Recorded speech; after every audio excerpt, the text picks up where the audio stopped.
Yo, what's good? Welcome back to another video. Today we're going to be doing something a little different.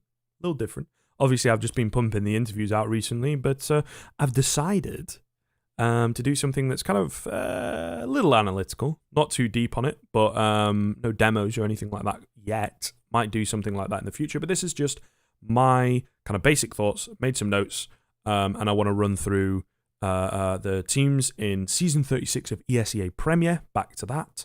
No longer the Mountain Dew League, and just give a bit of a rundown, something to refer to, and, you know, I thought it'd be a bit of fun, and I'm trying to venture out and do new content as well, so it's two birds, one stone. I am, I guess, for those of you that don't know, on the talent team for this season of Europe. That's the league that I'm going to be focusing on, so I think good to get a look in ahead of things and give it a bit of a play around and see what I think, and you know, maybe even find new ideas while I'm doing this and whatnot. Do have ideas for a few more videos as well. I don't know about the analytical stuff though deeply. I will be honest, it's not been like a massive interest in terms of creating the content. Every now and then, you know, I'll give them a watch and whatnot, and I think certainly they are popular and they are produced well by a lot of different people. But for me, it's not been top of my list. I do have a video series that I think is a little bit different, that could be a lot of fun, but it's going to take a lot more work. But either way, I am rambling as per usual. Not going to be any edits or cuts in this. Just going to get straight into things. As you can see, I have made a little bit of a... let me just move this down here. I kind of wanted to have it a bit more on the screen, but unfortunately, lads, going to have to move it down a little bit. My bad. But either way, one of the tier listy type things. Not trying to jump on this bandwagon. I just think it's a really simple way. I'd be very late to that bandwagon anyway. To kick things off, though, let's have a look at last season. This is season 35. RIP, MDL, but all the same. This is the group play. It's now changed, and certainly something that I will refer to is the best of one format, and some of the teams that are appearing in season 36 being pretty good best of one teams, but can they hold up in best of threes, right? But just a quick little look, you know, HellRaisers going on a hell of a tear, and then kind of bombing out 5th, 6th here in the playoff bracket as Endpoint getting that spot. There was only the one spot available, and well, it was kind of decided. I'll not get into it too much, but as you can see, Skade got defaulted, disqualified, and have to do the run back through open, which is certainly rough. But I don't know. It was a difficult time with all the coaching stuff going on. Either way, moving into this current season, here are the teams. We have waved goodbye to a few, and obviously a few more coming in. The likes of Singularity, Nordavind, and Galaxy Racer, I do believe. Tapping out Secret as well, but I think that's more of a roster thing because they were in playoffs. They wouldn't get kicked out. So yeah, I think that's a bit more of a roster thing for them. And with that, it's been a bit weird. It does say 18 teams. There's only 17 as far as I'm aware. What with your 8 here? Your 8 here. He's panicking now, guys. He's panicking now. And the one more bringing it to 17. I think that might have something to do with Skade. But regardless, these are what the groups look like. So, just take a quick little look. I will include all these teams here. The way that it's working to move people up is top 4 of each group will move through to the playoffs. I believe these two teams are safe. I would imagine that all of these teams play in relegation, or is this team like, you know, this bottom team or whatever? It's going to be a bit weird to decide, I think, because there's like a spot missing. Let's have a quick little look at season 36 NA. Okay, it's not gonna let me do NA, but we just have there's 20 teams out here, so Huh. Curious.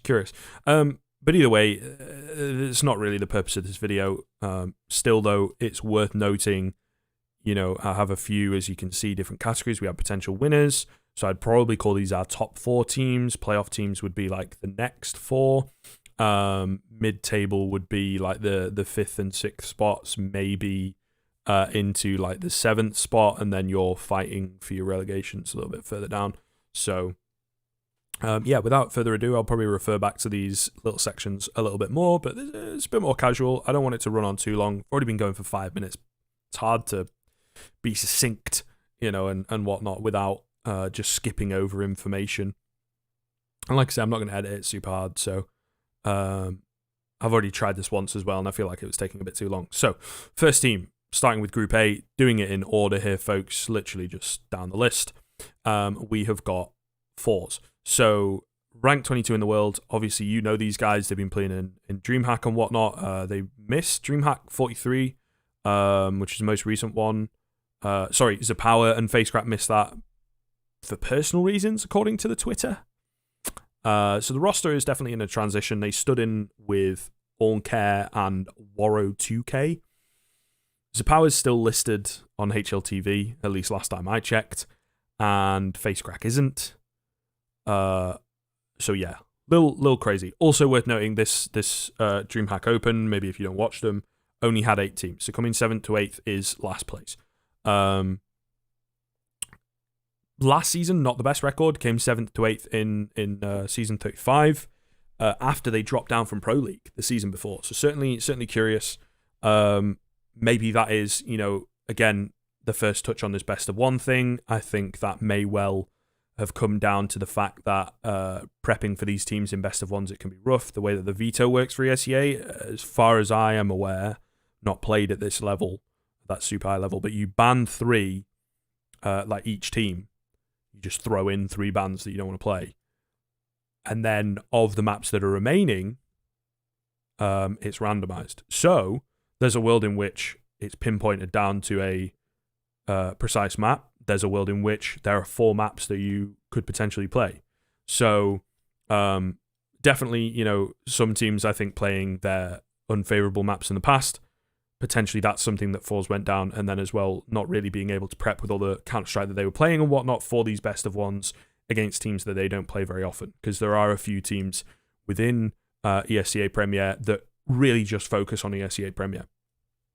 So, still though, I would put them as a potential winner for me. Group A as well, as you can see, if you know the game and whatnot, is certainly not as scary, I don't think, as Group B, in the sense that, particularly for a team like Forze, to be fair, but in a sense that they have to worry about Saw, they have to worry about Sprout overall, and perhaps maybe, a team like Ego or Sangal that they don't play very often, right? Could be a difficult one, but then you've got your best of 3 format now, so, but yeah, so I would certainly place them there. Second team is Wisla Krakow, ranked 35 in the world. Also not a very secure roster. Bit more secure, I suppose. But PHR, Minio, Stomp, they've all played in the 5th spot recently, literally within the past month. Stomp most recently, I think. Minio is now on the Anonymo lineup, so I'm going to assume that he's not going to be playing with them again. Probably a team that you might recognize if you were keeping up with the MIBR debacle in the summer. This team kind of cut them off, really, and finished them off, I suppose, taking them down and a spell of bad weeks and whatnot for MIBR. So Giant Killers, certainly something to remember there. They've had a good bit of fun. Hades is crazy on the AWP, 1.13 rating over the past 3 months. Okay-ish map pool, 2 good maps, 2 okay maps, 2 bad maps, and 1 permaban. So not the end of the world. Train and Mirage being their most solid maps as well, I think is pretty good. Hades, pretty decent train player for sure. I think they could be a playoff team. It might be a little wacky, but in this group, I think they certainly could be a little bit of a dark horse. It does depend if they lock down that 5th spot and how quickly they are able to do so. Saw up next, rank number 21 in the world. You know, these guys, similar kind of position as Forze, not only in the rank, but in the sense that they play in the DreamHack Opens. They're not massively dominant, but they are a force to be reckoned with at this kind of level. Certainly very scary. Stododo, really good, 1.16 rating at the moment. But the whole team looks pretty good statistically speaking, and they have their structure worked out. Kind of an interesting stat here, though, 0% win rate on train over 7 maps.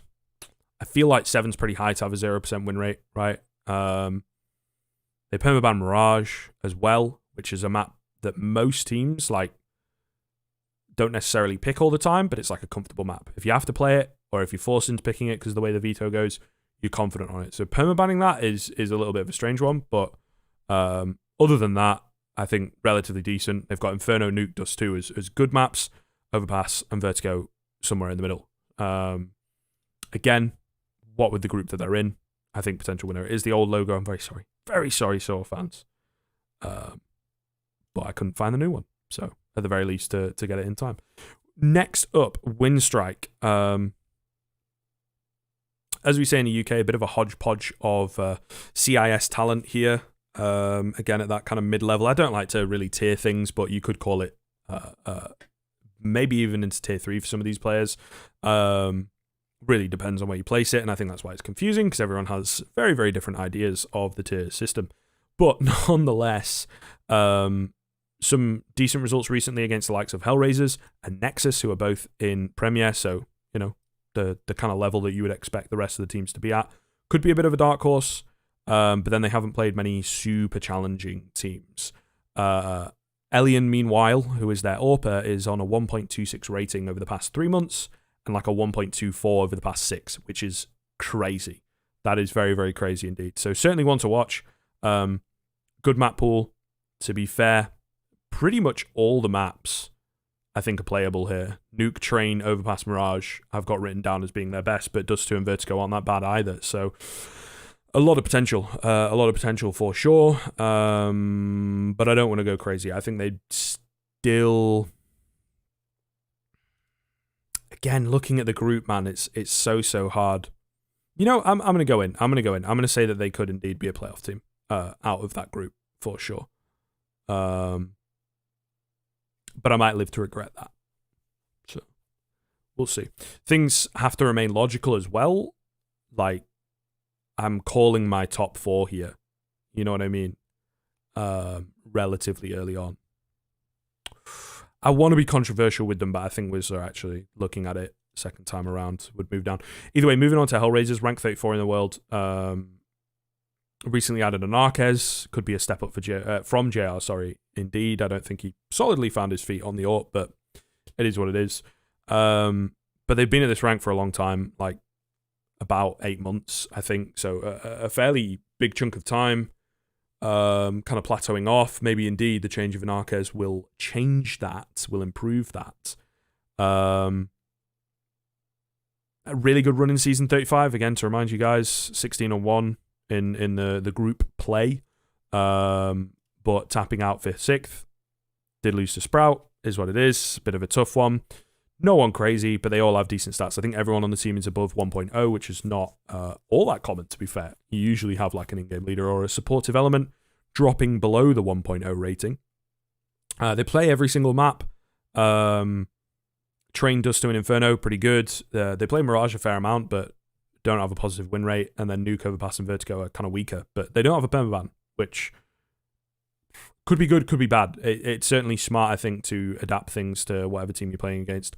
I think for me, this logically would have to be the other playoff team here. Unless, you know, it's a bit of an upset, right? For this new squad. It's a bit of an upset if any of these others break in, for sure. But then the Apeks, we'll get into it. Like I say, still trying to keep this relatively short. We're already on about 15 minutes, so I kind of want to get through this group in the next couple of minutes or so.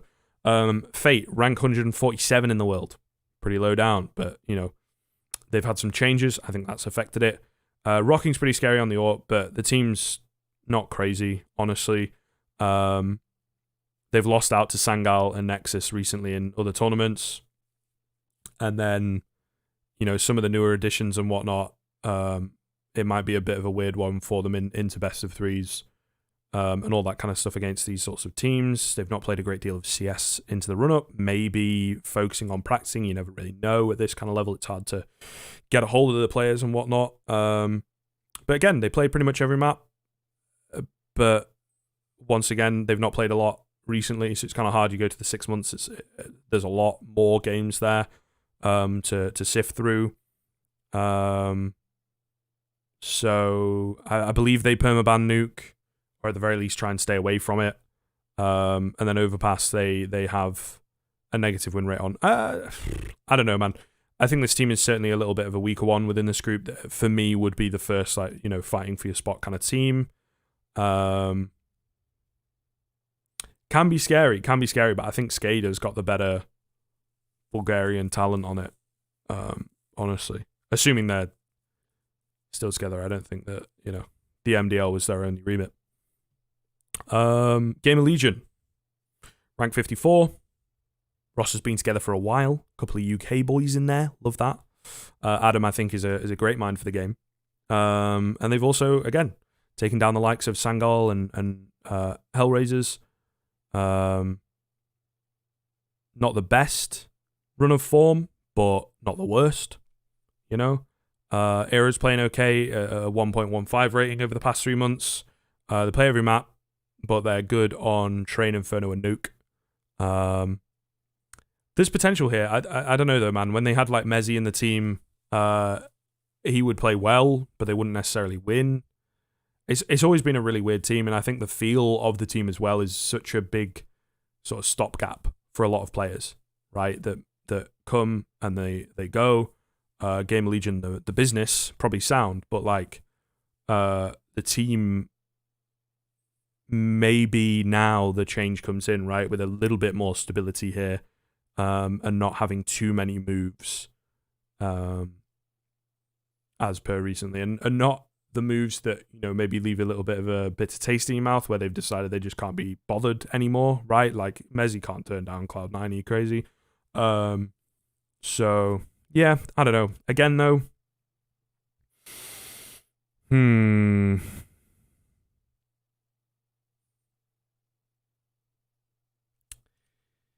I think they might have to fight for it this season. Last season, they just about were able to stay up, but with a group format like this, I think they might have to fight for it. Then we move on to Apeks, the last team. They are ranked 200 at the minute, but I think that's down to the players on the team and the movement. There's really not a lot to go off here. Freddy Frog and Relaxer moving away from Galaxy Racers, or Galaxy Racer. I think it was just the one. The first time they've been away from that roster as well, I believe, the likes of Plesson and everyone that was on that team, they'd played together for a really long time. So bit of a shift for the twins. Dennis, of course, is, great experience and the old time machine that he used to be. Does have that high ceiling. Whether he's still capable of it remains to be seen. They've not played yet, so some big question marks. Pretty big reshuffle as well, as only Dennis and Gruss remain from the original Apeks. Obviously, they had Jacob for 2 weeks or whatever the hell it was. There's not a lot to go off, but we'll see. It's kind of weird. I thought it was worth noting. Freddy Frog and Relaxer, who are twins, by the way, in case you don't know, had the same rating of 1.12 over the past 3 months before coming into this team. Yeah,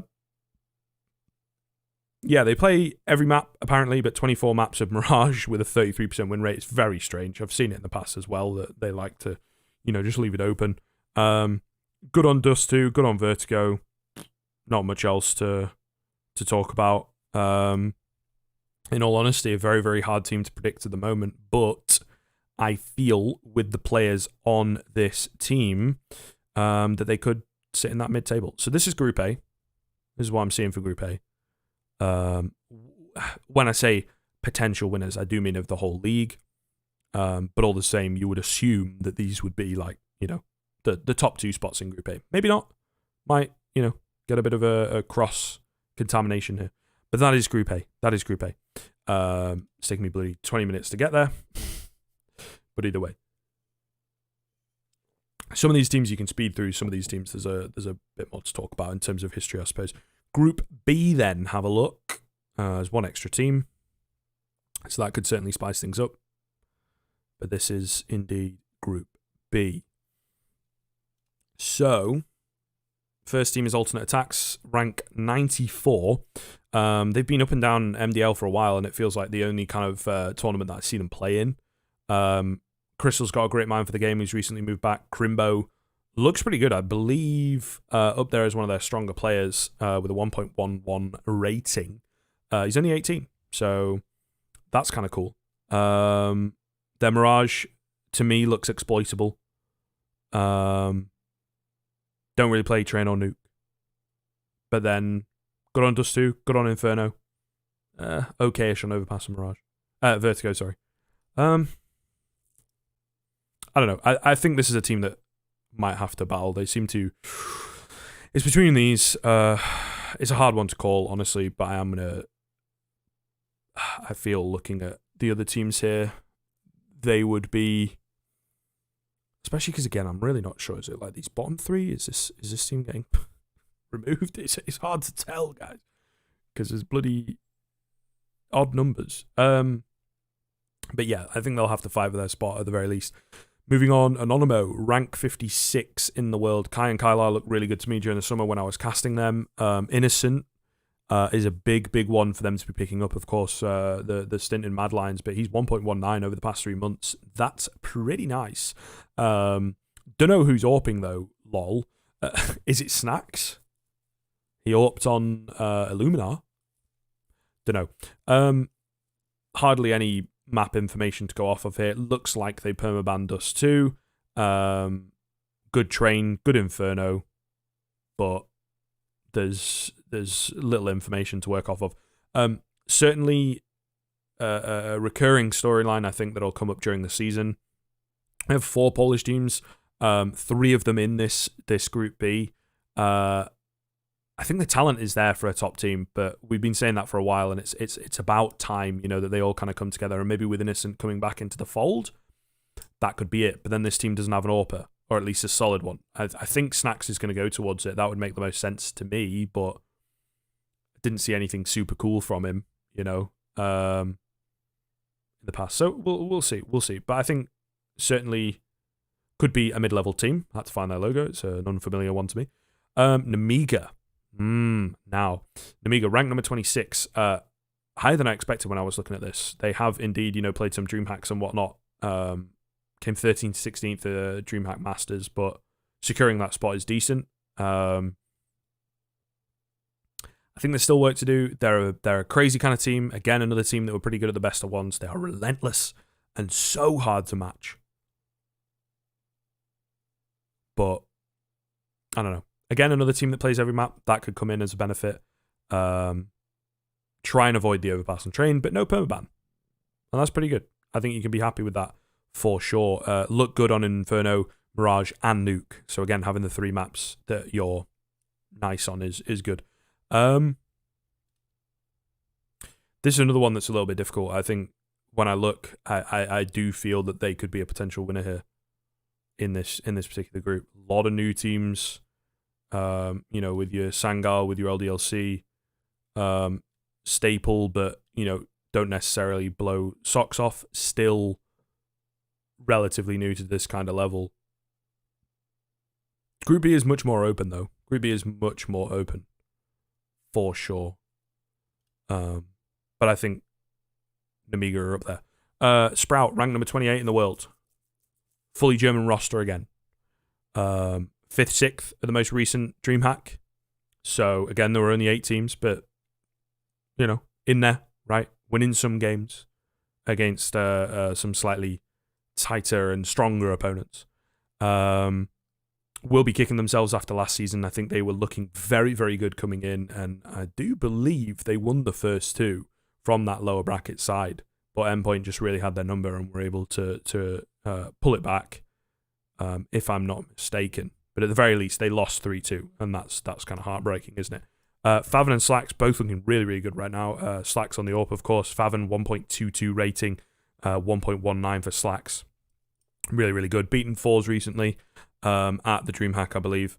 Gotta be, right? I don't even need to go into the map pool. They permaban Overpass, but they've got to be a potential winner, absolutely. Definitely making it out of this group for my money. And then I could see this being the final Saw and Sprout, but we'll see. I don't want to crystal ball too hard. Moving forward, LDLC, new addition to Premier, but an organization that you'll definitely know. Rank 40, took down Movie Star Riders to get up here. Maka was a hot prospect, good AWPer when on that Heretics lineup. It's a big org, and they've made some solid recent moves for sure. Haji, Sixer, Maka, 1.14, 1.14, and 1.2 ratings respectively. So looking good statistically, but not had too many massive tests is something that I noted. Permaban Mirage, again, it's a weird map to permaban in my opinion, but it is what it is. Inferno and Nuke, pretty good. But they do have a bit of an exploitable map pool here, and like I say, they've not had many true tests. I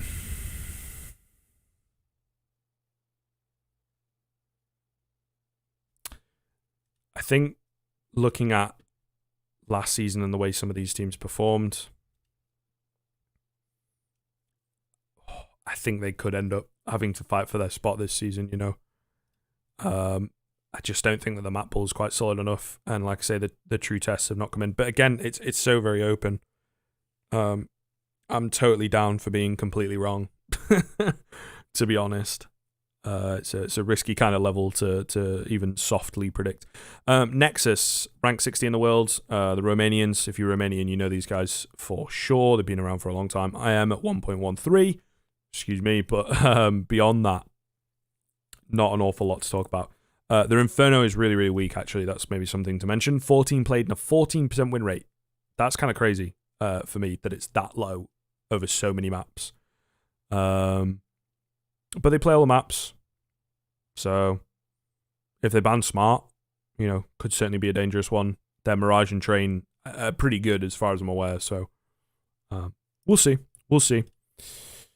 I'm going to put them mid-table, but I think certainly could, be not these guys, but I think here, like there could be a bit of crossover here for sure. This is where it gets a little more wacky in my head. Ago, rank 102. They picked up Snatchy recently. Pretty big pickup. Sure, didn't work out in the end at Sprout, but he was always looking good over there for my money. Did lose out to Anonymo recently, though.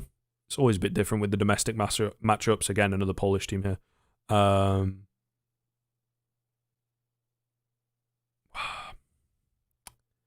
think it's interesting because I believe they're playing each other first.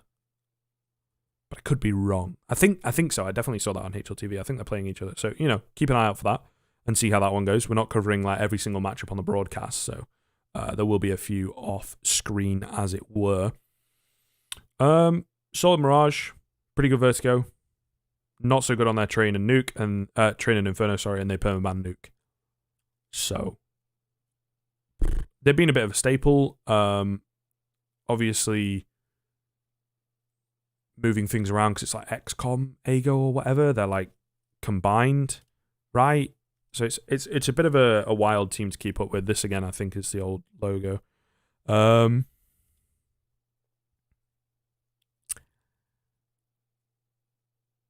I think with the best of threes this season, mid-table would be a good bet for them. Which obviously makes things a bit more obvious here.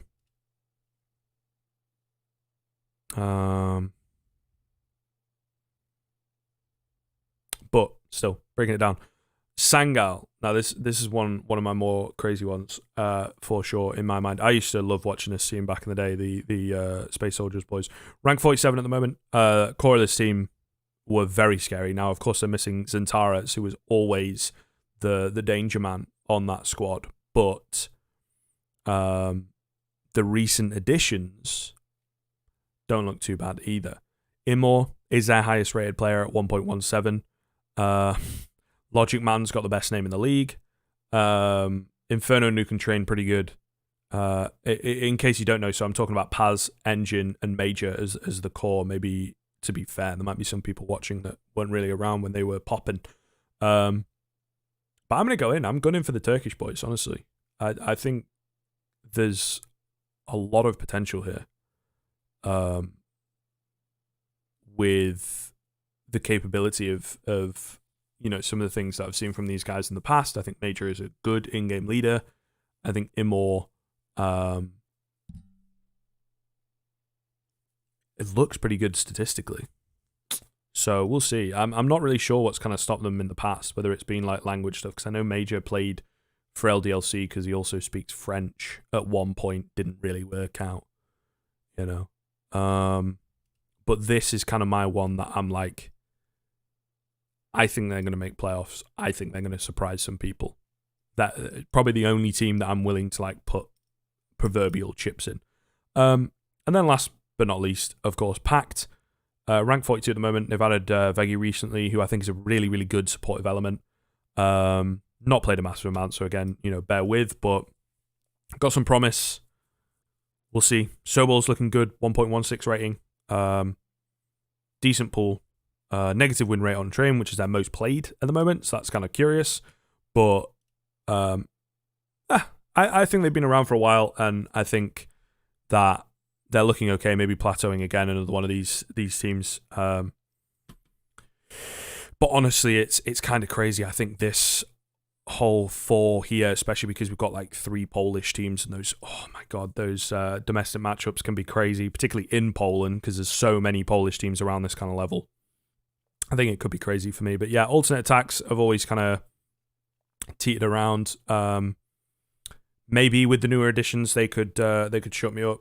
I'm not solid on this, I think. And then, I don't know, man. LDLC, they make changes. They have a bit of a honeymoon period and then eventually drop off.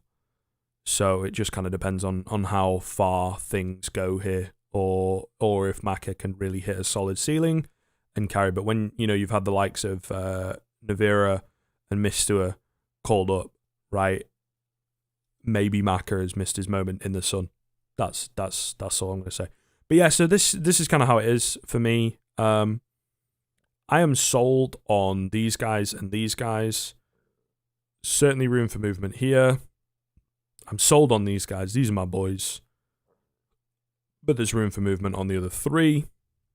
And then honestly, there's a lot of room for movement around the bottom. I'm not just trying to cover my bases here and cover my ass or whatever, in case I'm wrong. But like, I do genuinely feel it's at this kind of level and this kind of place where it's possible for everybody to outperform their expectations at the very least. Now, I don't think LDLC are going to potentially win the thing.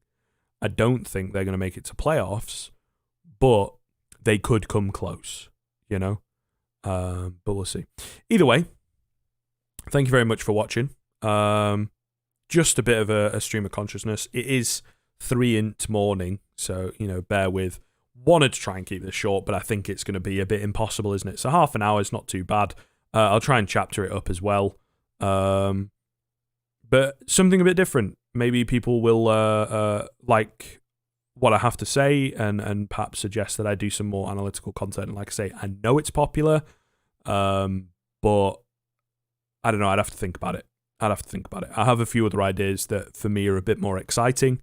But then if it kicks off, if people really like it, then perhaps I'll keep doing it. And I'll keep my eye out for some cool stuff in this season of Premier, perhaps. And at the very least, it's something that I'm directly involved in. I don't have to do like super, super deep digging and all that kind of stuff.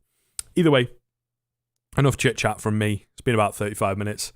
Really appreciate you watching as always. Thank you very much for the support. Watch the season. We're on the ESL channel now, baby, in the big leagues. But yeah, thanks again. I'll see you in the next one.